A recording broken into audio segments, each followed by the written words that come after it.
बेटा सरवन पानी प्यादे, प्यास जोर लगाई है। निवेदन करते हैं, बेटा सरवन पानी प्यादे, प्यास जोर लगाई है। बेटा सरवन पानी प्यादे, प्यास जोर लगाई है। बेटा सरवन पानी प्यादे, प्यास जोर लगाई है। बेटा सरवन पानी प्यादे, प्यास जोर लगाई है। निवेदन करते, बेटा मुझे प्यास लगी है, पानी पिला दो बेटे। कंठ सूख रहा है बेटे, पानी पिला दो। माँ बार बार रोकती है, नहीं बेटे मत जाओ, मत जाओ बेटे मत जाओ। लेकिन कहते हैं श्रवण कुमार, नहीं माताजी, पिताजी को प्यास लगी है। कलश उठाते हैं और निकल पड़ते हैं जल ढूंढने के लिए। जल सरोवर के पास में पहुंचते हैं। जो मटका लिया था जल भरने के लिए, जैसे कलश डुबाते हैं, दशरथ जी को पता चलती है कि कोई लग रहा है शेर या हिंसक पशु पानी पी रहा है। देखते हैं जब पानी भरते हैं तो गुट गुट गुट गुट की आवाज आती है। अब तो सब नल लग गया है, बच्चों ने तो वो देखा नहीं। पहले तालाब में नहाते, नदी में नहाते, नदी से पानी भर के लाते, कुआं से पानी भर के लाते। अब बच्चों को बोल दीजिए नहा लो जाकर के कुआं में पानी भर करके, तो आज के बच्चे बोले नहाएंगे ही नहीं हम तो। अच्छा देखिए, जितना हम लोगों के परदादा ने अपने दादा की सेवा की, उनकी दादा उतनी सेवा दादाजी की नहीं हुई। जितनी सेवा दादा की हुई, जितनी सेवा परदादा की उतनी दादा की नहीं हुई, और जितनी दादा की हुई उतने पिता की नहीं हुई, और जितने पिता की नहीं हुई उतनी हमारी भी नहीं होगी। क्योंकि यहाँ तो एक हाथ से लेना और एक हाथ से देना है। आप जितनी सेवा करेंगे बाल बच्चे आपकी सेवा करेंगे। आप करेंगे नहीं और सोचेंगे मुझे मिले तो ये भूतो न भविष्यति, कभी नहीं होने वाला है। आपको सेवा करना पड़ेगा तभी आपको सेवा मिलेगी। देखते हैं ना घरों में। अच्छा, एक विशेष ये तो है, आज के समय में जो चल रहा है, विवाह हुआ, बहू आई, जब बहू का कठिन समय है, जब वो गर्भवती, तो उसको कहां भेज दिया जाता? मायके में, जाओ वहां के लोग संभालेंगे। जब बहू का कठिन समय आता है तो उसको कहां भेज दिया जाता है? मायके में, मायके वाले संभालेंगे, हम फ्री। और फिर कहेंगे कि बहू हमारी बात नहीं मानती है। जब बहू का कठिन समय था, सेवा का समय था, तब तो अपने उनके मम्मी के पास, उनके माताजी के पास भेज दिया सेवा करने के लिए, जाओ सेवा करेंगे। और जब सेवा की बारी आए तो कहेंगे हमारी बात नहीं मानती है। आपको भी सेवा करनी पड़ेगी ना। जब कठिन समय आए तो ये मैं निवेदन करता हूं, जैसे आपकी बहू है, जैसी आपकी बेटी है, ऐसी आपकी बहू है। आप सेवा किए होंगे सास का, तो आपकी भी सेवा करेगी बहू।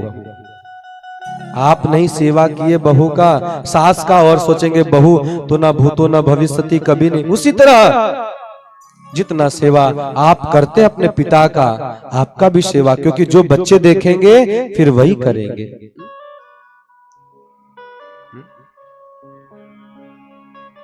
तो बच्चों को तो आजकल ये जल भरने वाला आवाज तो ये तो पता भी नहीं, कैसे जल भरा जाता है, कैसे लाए, कैसे पीते थे, कैसे नहाते थे, कैसे बाल्टी से पानी लाते थे। जल की जैसे डुबाते हैं, कलश डुबाते आवाज आती है। राजा दशरथ शब्द वेदीवान चलाते हैं और श्रवण कुमार को लगता है बात। श्रवण कुमार चिल्लाते हैं। जैसे दशरथ को पता चलती है राजा को, राजा दौड़ करके आते हैं।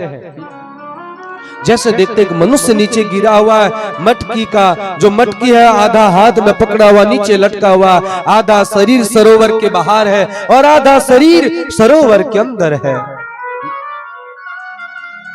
दशा देख करके श्रवण कुमार की आंखों से अश्रु की धारा और शरीर से रक्त बह रहा है। बंधुओं, एक थोड़ा सा घाव लग जाए ना, एक थोड़ी सी फुंसी हो जाए ना, कितना तकलीफ होता है। जिसको होता है वही समझता है। क्या जाने पीर पर आई है, दूसरे का दर्द क्या जानता है इंसान। जब उसको होती है तब उसे समझ में आती है। राजा पहुंचते हैं और श्रवण कुमार को उठा करके उनका माथा अपने गोद में रखते हैं। बोले मेरे से गलती हो गई, मैंने जानबूझ करके बाण नहीं चलाया। मैंने सोचा कि कोई हिंसक पशु पानी पी रहा है, इसलिए मैंने बाण चलाया है, इसलिए मैंने बाण चलाया। मुझे क्षमा करो, मुझे क्षमा करो श्रवण, मुझे क्षमा करो। तब श्रवण कुमार कहते हैं, राजन आपको मैं क्षमा नहीं कर सकता हूं।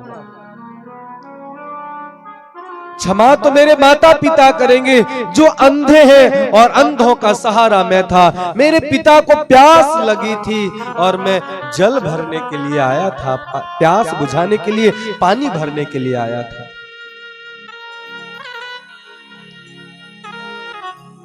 अगर क्षमा मांगनी है ना तो उनके पास जाकर के क्षमा मांगो। कुछ दूर बैठे हैं यहां से बाहर, देखो जाकर के उनको जल पिला दो, प्यास बुझा दो, उनसे क्षमा मांगो, वो क्षमा कर देंगे। तो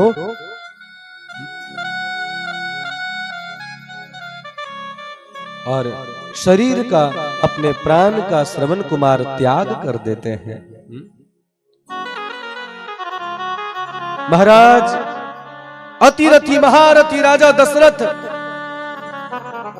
कलश का जल भर करके तालाब से लेकर के जाते हैं। जैसे एक मनुष्य अगर चलना चाहे, कोई व्यक्ति लड़खड़ा करके बार बार गिर जाए, वैसी दशा हो रखी है राजा की। किसी तरह लड़खड़ाते हुए उनके पास जाते हैं और कहते हैं, आप जल ग्रहण कीजिए। जैसे श्रवण कुमार के माता पिता ने सुना, ये तो मेरे पुत्र की आवाज नहीं है। पूछते, आप कौन हो? बोले महाराज इससे आपको क्या लेना देना है, आपको प्यास लगी है, आप जल पीजिए। बोले नहीं, मैं ऐसे किसी के हाथों से पानी नहीं पी सकता हूं, जल नहीं ग्रहण कर सकता हूं। आप कौन हो और मेरे पुत्र कहां है? मेरे श्रवण, मेरे पुत्र कहां है?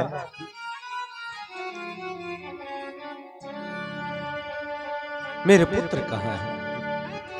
तब शक चाहते हुए बड़े डर के बोलते, महाराज वो तो आपका पुत्र, मैं समझा जब वो जल भर रहे थे, मैं समझा है कोई हिंसक पशु है और मैंने हिंसक पशु समझ करके बाण चला दिया।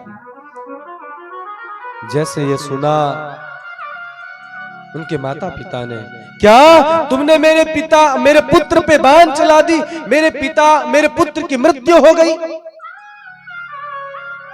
अरे राजन, मेरे पुत्र ने क्या तुम्हारा गुनाह किया, क्या गलती किया? वो तो छोटा सा बालक है, हमारा सहारा था, क्या गलती किया उसने? बोले महाराज वो तो गलती से लग गई,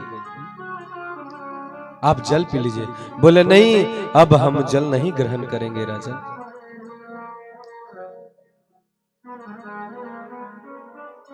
दोनों अंधे उनके माता पिता बैठे हैं और अग्नि की ज्वाला अंदर से निकलती है। कुछ लकड़ियां बीन करके कहते, राजन अब जब मेरे पुत्र को तुमने मृत्यु दंड दे दिया तो हमें क्यों छोड़ा है? हमें भी मृत्यु दंड दे दो, हमें भी मृत्यु दंड दो राजन। जाओ, अगर कहीं अगल बगल लकड़ी दिखती है तो ले करके आओ।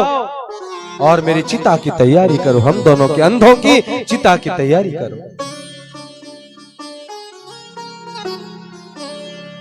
आज राजा दशरथ की ये स्थिति है, जो बड़े बड़े पेड़ एक हाथों से उखाड़ दे, आज छोटी सी लकड़ी नहीं उठा पा रहे हैं अपने हाथों से। राजा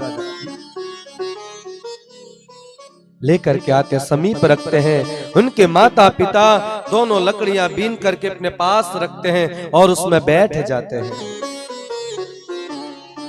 और राजन को श्राप देते हैं। राजन, जैसे हम अपने पुत्र के बिना तड़प रहे हैं, ऐसे तुम भी एक दिन अपने पुत्र के बिना तड़पोगे। उनके शरीर से अग्नि ज्वाला निकलती है और जल करके वहां भस्म हो जाते हैं दोनों।